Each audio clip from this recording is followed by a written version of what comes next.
Hello everyone and welcome back to Lucky15, where I'll be giving you my each way Lucky15 predictions for tomorrow's horse racing action as usual here on the channel. If you're brand new to our channel, welcome to Lucky15. This is the place where you get daily horse racing predictions in the format of an each way Lucky15 bet.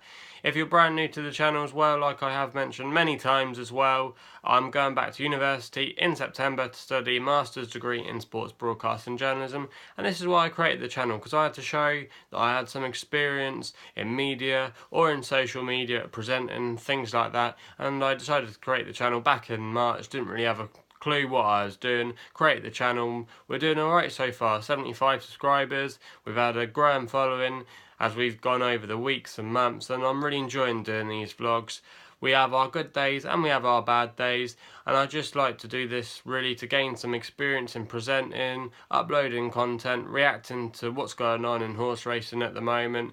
I've also done a series called The Loader Look, where I look at debates as well within horse racing and topics, seeing what's going on and giving you my opinion on what I think they're all about and what should happen and all things like that. And also as well, another angle I would like to put on the channel one day is to get out there and actually do some live videos from some stables, possibly show you the behind the scenes of what a horse racing stables is like, how they prepare the horses for the race, and then what happens when they actually take them to the race course and what happens at the race, because I think it's a very misunderstood part of horse racing. Don't think a lot of people appreciate the effort that goes into getting these horses to the races, and that's something I would definitely like to explore there.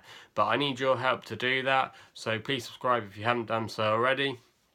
Also as well, I did mention in yesterday's vlog, this is going to be the last vlog for around about a week. It means I will miss doing vlogs for the Ebor Festival at York, but what I will do, like I promised last night's vlog, I will be uploading my selections in the format of an each way lucky 63 bet this time, like we did for Royal Ascot, because there's 6 races and there'll be lots of opportunities hopefully to pick some good horses.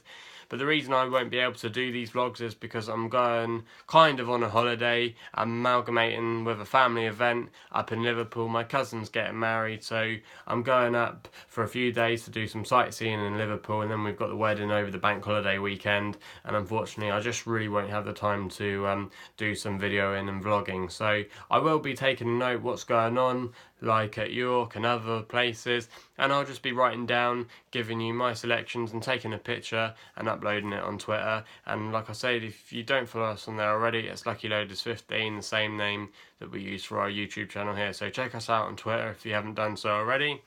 But I'm just going to go through on how today's selections ran. It was another good day for us in the Longshot department. Ice Age won for us at 9-1 for Eve Johnson-Horton. She's a very good trainer this year. She's been doing very well. Also as well, it's one tonight when she brings one to Windsor. It's one of her top tracks.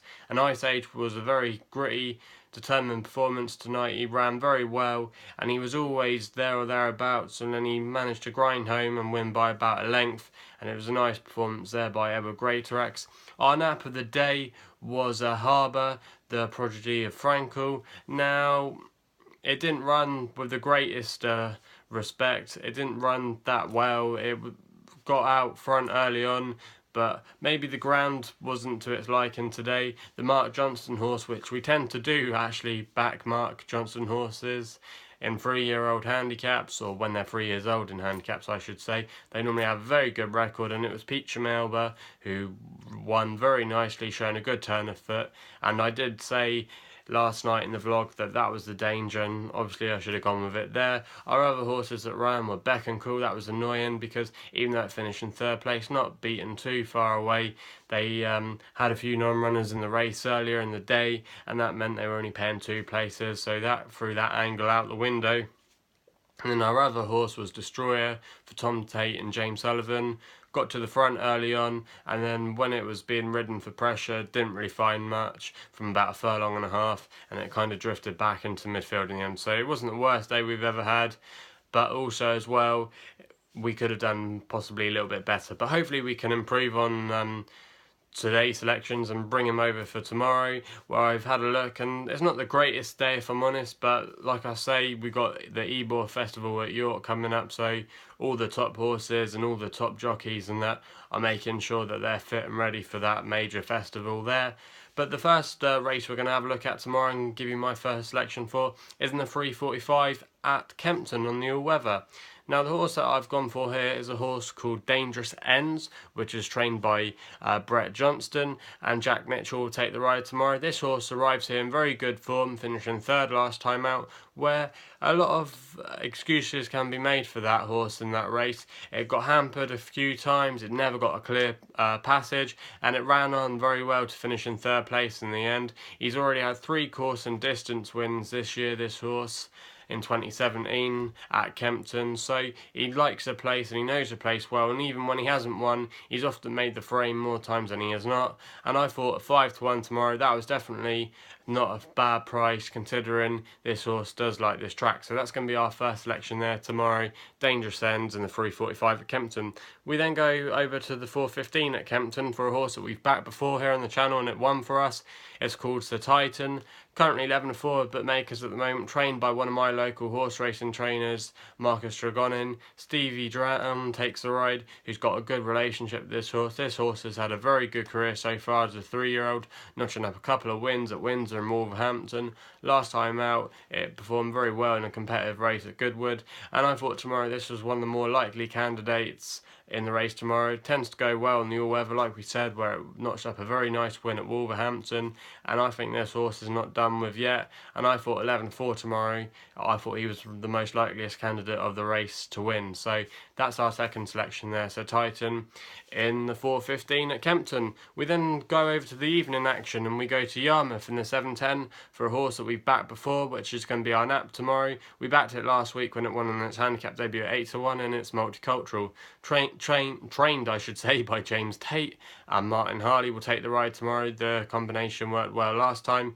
This horse is making its second handicap appearance off a mark of 79, and I don't think this horse is done with yet either. Currently 11-8, which you could argue is possibly a bit short, but it was very impressive last week. It wasn't really ridden at all, and it was definitely the horse that was riding the most comfortably in the race. And I thought with the adding of the blinkers on tomorrow, this would definitely help the horse, because he has been criticised in the past when he was running in maiden company that he ran a little bit too freely. Hopefully the blinkers should have a good positive effect on him, and I thought 11-8 tomorrow was an absolute steal of a price, and I thought he could definitely win the race tomorrow, and he's going to be my nap there in the 7:10 at Yarmouth. We then go over to my long shot for the day, and we've got a good record at long shots at the moment. Like I said, we had Ice Age 1 today, we had Bilston Best for us last week, we've had Tajanus, we've also had Multicultural, which was 8-1 for us last week as well. Then the week before that at Galway we had Riviera Santo, which came in at 16-1, so we've been doing pretty well in our long shots at the moment.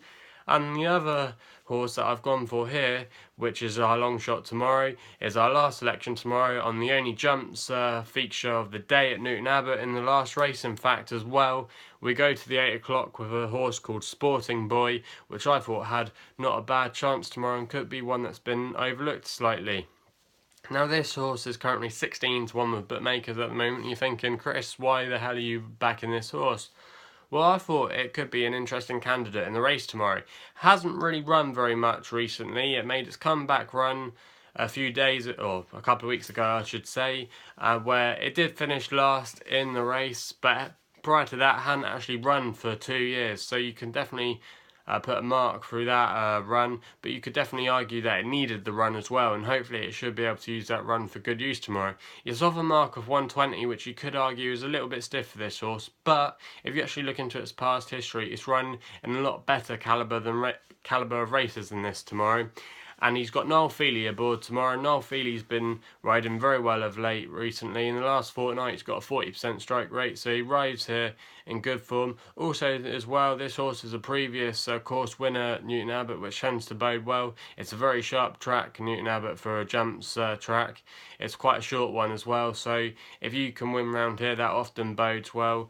And I thought tomorrow, he's, like I say, he's run in better classes of races before. He drops down in class to what he raced in last time. And actually, if you look at how he raced last time, he definitely needed the run. He didn't actually finish like hundreds and hundreds of lengths behind. He was actually doing alright down at the front for quite a long way in the race, but he obviously got tired and he probably needed the run to get his fitness up. And I thought at 16-1 tomorrow, he could be maybe the surprise package in the race tomorrow, Sporting Boy for Johnny Farrelly and Noel Feely. And that's going to be our last selection there tomorrow. But if you've had a good day in the horse racing world, let us know in the comments box below.